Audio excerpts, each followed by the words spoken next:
सोचो, एक ऐसी दुनिया जहां इंसान मौसम को कंट्रोल कर सके, किसान अपनी फसलों के लिए बारिश बुला सके, शहर बस एक स्विच दबाकर प्रदूषण को गायब कर दे।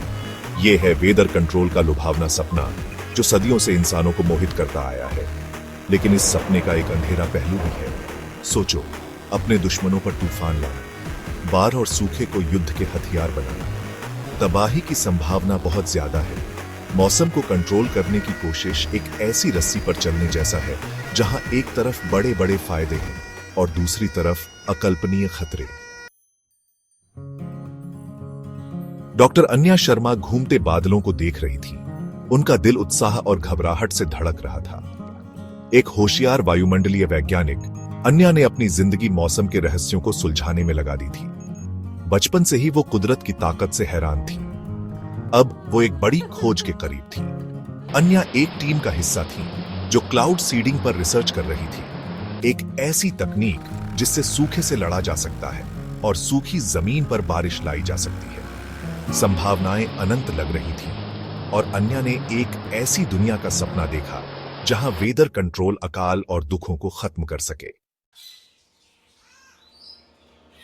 अन्या के आदर्शवाद को उस समय की सच्चाई ने बदल दिया। दुनिया शीत युद्ध की चपेट में थी। वैज्ञानिक खोजों को अक्सर सैन्य फायदे के नजरिए से देखा जाता था। वेदर कंट्रोल दुश्मन के कामों को बाधित करने और अफरा तफरी मचाने की अपनी क्षमता के साथ गहरी दिलचस्पी का केंद्र बन गया। अन्या ने अपने क्षेत्र के सैन्यीकरण को अपनी आंखों से देखा।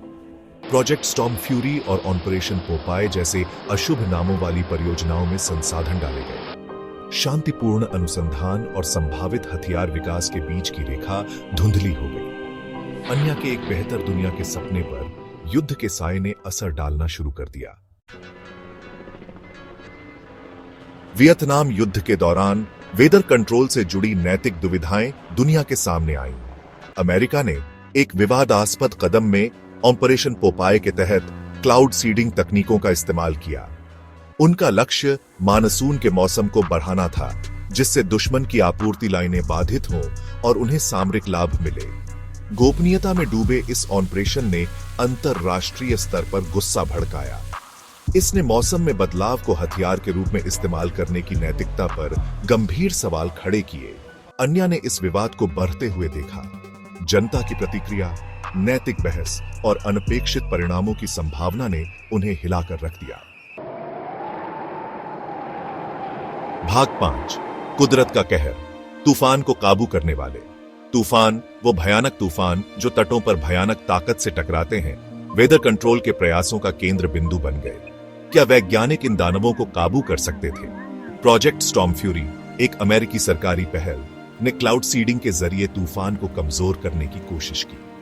इस परियोजना का उद्देश्य तूफान की संरचना को बाधित करना, उसकी तीव्रता को कम करना और जान माल की रक्षा करना था। हालांकि कुदरत एक दुर्जय दुश्मन साबित हुई। दशकों के शोध और कई प्रयासों के बावजूद स्टॉर्म फ्यूरी निर्णायक परिणाम देने में विफल रहा। तूफान की विशाल शक्ति और अप्रत्याशितता ने मानवीय हस्तक्षेप की सीमाओं को उजागर किया। भाग 6, हवा में फुसफुसाहट, साजिश के सिद्धांत जड़ पकड़ते हैं।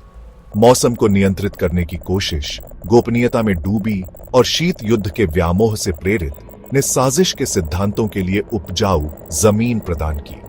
इस समय के दौरान सरकारों और गुप्त एजेंसियों के बारे में कई कहानियां उभरने लगी, जो मौसम को हथियार के रूप में उपयोग करने के लिए गुप्त प्रयोग कर रही थीं।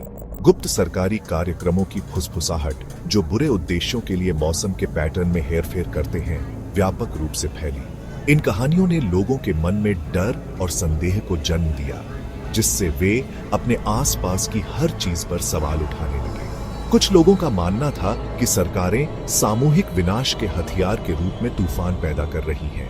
इन तूफानों को प्राकृतिक आपदाओं के रूप में प्रस्तुत किया गया, लेकिन कई लोगों ने सोचा कि इसके पीछे एक गहरी साजिश है।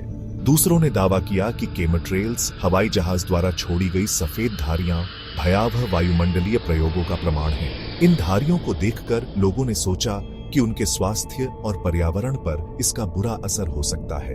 अन्या ने बढ़ती चिंता के साथ इन सिद्धांतों के उदय को देखा। उसने देखा कि कैसे ये सिद्धांत लोगों के बीच डर और अविश्वास को बढ़ावा दे रहे थे और कैसे ये समाज में विभाजन पैदा कर रहे थे। उन्होंने उस डर और अविश्वास को पहचाना जिसने उन्हें हवा दी। वैज्ञानिक प्रयासों में पारदर्शिता और सार्वजनिक जुड़ाव के महत्व को पहचानते हुए अन्या ने महसूस किया कि लोगों को सही जानकारी और शिक्षा प्रदान करना आवश्यक है ताकि वे इन साजिशों के प्रभाव से बच सकें और सच्चाई को समझ सकें। भाग 7। एक वैज्ञानिक की दुविधा, तूफान की आंख में नैतिकता। जैसे जैसे अन्या का करियर आगे बढ़ा, उन्होंने खुद को अपने काम के नैतिक निहितार्थों से जूझते हुए पाया। वे एक समर्पित वैज्ञानिक थीं जो अपने अनुसंधान में गहराई से डूबी हुई थीं, लेकिन उनके मन में हमेशा यह सवाल उठता था कि उनके काम का समाज और पर्यावरण पर क्या प्रभाव पड़ेगा। उन्होंने खुद को अपने काम के नैतिक निहितार्थों से जूझते हुए पाया। वेदर कंट्रोल के लाभकारी अनुप्रयोगों और संभावित दुरुपयोग के बीच की रेखा धुंधली रही। अन्या ने महसूस किया कि उनके अनुसंधान के परिणाम स्वरूप होने वाले बदलावों का प्रभाव बहुत व्यापक हो सकता है। वेदर कंट्रोल के लाभकारी अनुप्रयोगों और संभावित दुरुपयोग के बीच की रेखा धुंधली रही। यह तकनीक न केवल फसलों की पैदावार बढ़ा सकती है, बल्कि इसका दुरुपयोग भी हो सकता है, जिससे प्राकृतिक आपदाओं का खतरा बढ़ सकता है। अनपेक्षित परिणामों की संभावना उनके दिमाग पर भारी पड़ी। क्या एक क्षेत्र में मौसम में हेरफेर करने से कहीं और अप्रत्याशित और हानिकारक प्रभाव पड़ सकते हैं? यह सवाल उन्हें रातों की नींद हराम कर देता था। क्या एक क्षेत्र में मौसम में हेरफेर करने से कहीं और अप्रत्याशित और हानिकारक प्रभाव पड़ सकते हैं? अन्या ने इस पर गहन शोध किया और पाया कि मौसम में बदलाव के प्रभाव बहुत जटिल और दूरगामी हो सकते हैं। इन शक्तिशाली तकनीकों का उपयोग कैसे और कब किया जाना चाहिए, यह तय करने का अधिकार किसी को है। यह एक बड़ा नैतिक प्रश्न था जिसका उत्तर खोजना आसान नहीं था। अन्या ने इस पर कई विशेषज्ञों से चर्चा की और विभिन्न दृष्टिकोणों को समझने की कोशिश की। अन्या वेदर कंट्रोल की नैतिक दिशा निर्देशों और अंतर्राष्ट्रीय सहयोग की प्रबल समर्थक बनी। उन्होंने महसूस किया इस क्षेत्र में कार्य करने वाले सभी वैज्ञानिकों को एकजुट होकर काम करना चाहिए और सीखना चाहिए। समाज को वैज्ञानिक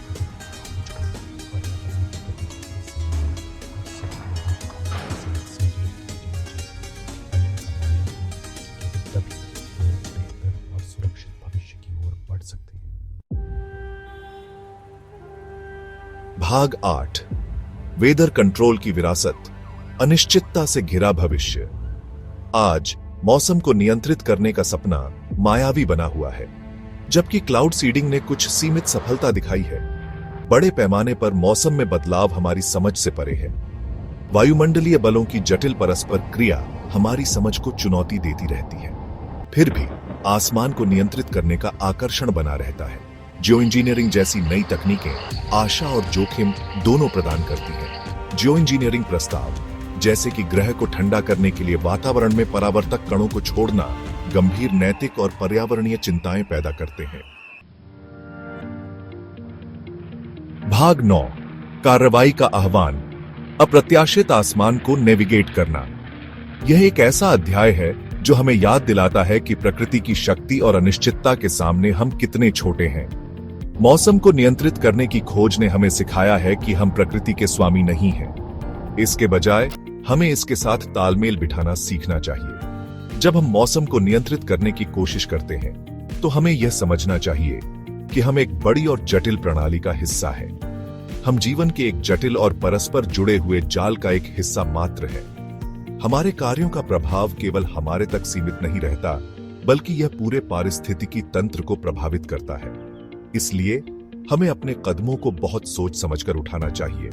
जबकि आसमान को वश में करने का सपना बना हुआ है, हमें सावधानी और विनम्रता के साथ आगे बढ़ना चाहिए। हमें यह नहीं भूलना चाहिए कि प्रकृति के साथ छेड़छाड़ के गंभीर परिणाम हो सकते हैं। हमें अपने प्रयासों में संतुलन और जिम्मेदारी का पालन करना चाहिए। वेदर कंट्रोल का भविष्य अंतर्राष्ट्रीय सहयोग, जिम्मेदार अनुसंधान और हमारे कार्यों के नैतिक निहितार्थों की गहरी समझ पर निर्भर करता है। वैज्ञानिकों और शोधकर्ताओं को एक साथ मिलकर काम करना होगा ताकि हम सुरक्षित और प्रभावी समाधान खोज सकें। जैसे जैसे हम जलवायु परिवर्तन की बढ़ती चुनौतियों का सामना करते हैं, मौसम को नियंत्रित करने के हमारे प्रयासों से सीखे गए सबक पहले से कहीं अधिक प्रासंगिक हैं। हमें यह समझना होगा कि जलवायु परिवर्तन के प्रभावों को कम करने के लिए हमें सामूहिक प्रयासों की आवश्यकता है। हमें अप्रत्याशित आसमान को एक साथ नेविगेट करना चाहिए। ज्ञान, पारदर्शिता और हमारे ग्रह और उसके सभी निवासियों की भलाई के प्रति प्रतिबद्धता द्वारा निर्देशित। केवल एकजुट होकर ही हम एक स्थायी और सुरक्षित भविष्य की ओर बढ़ सकते हैं।